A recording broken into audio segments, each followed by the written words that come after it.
Hi,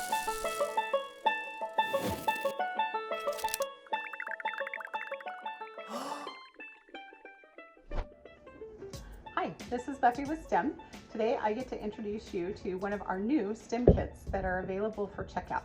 So these will be a little different than your traditional kits. You'll actually check them out, complete the project at home, and then bring the kit back. Let me introduce you to our kit. This is a needle felting kit.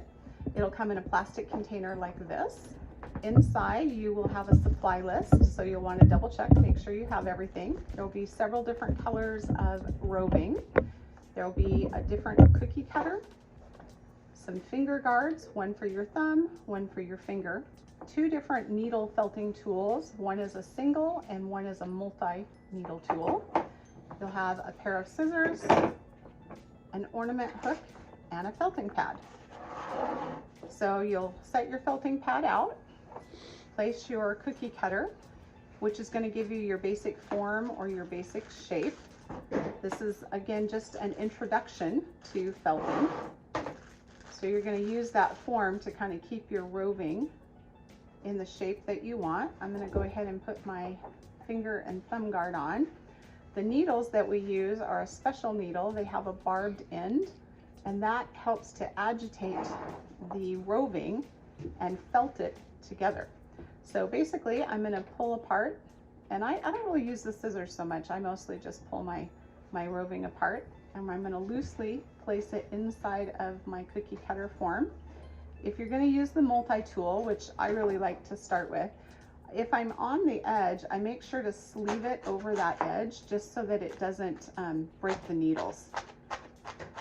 So felting is essentially agitating the wool.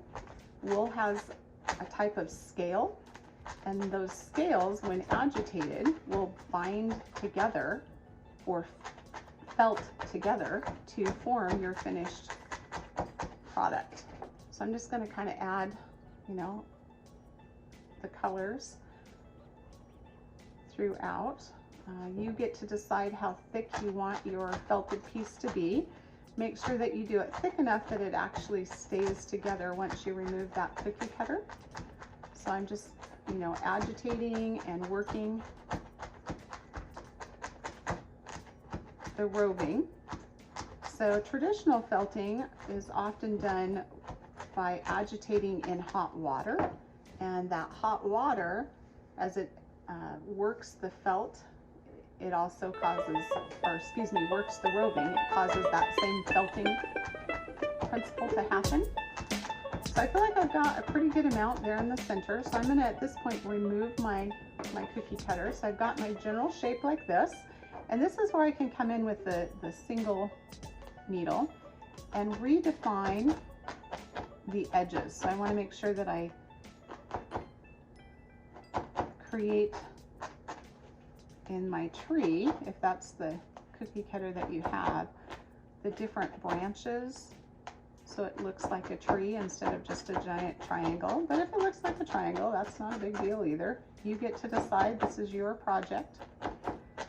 So I'm pretty happy with my tree shape, and I'm going to use this third color that I have, and I'm going to kind of roll it into like maybe little pine cone type shapes. See if I can get it to look like a pine cone. So you can add some little details if you want. Oop, that seems like it's way too much.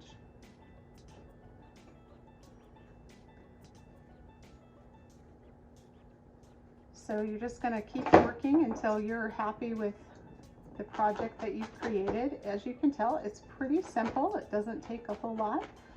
Mostly be cautious of your fingers because, like I said, those needles are really sharp. They have a barb on the end, so they actually hook.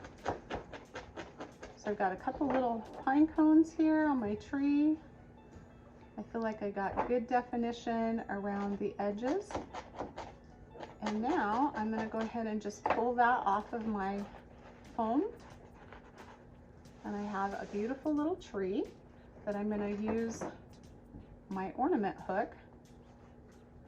And I'm just going to kind of slightly bend that center out so I can catch it and hook it in. And there is a felted tree. Enjoy your new STEM kit, the needle felting. Check one out today at your library.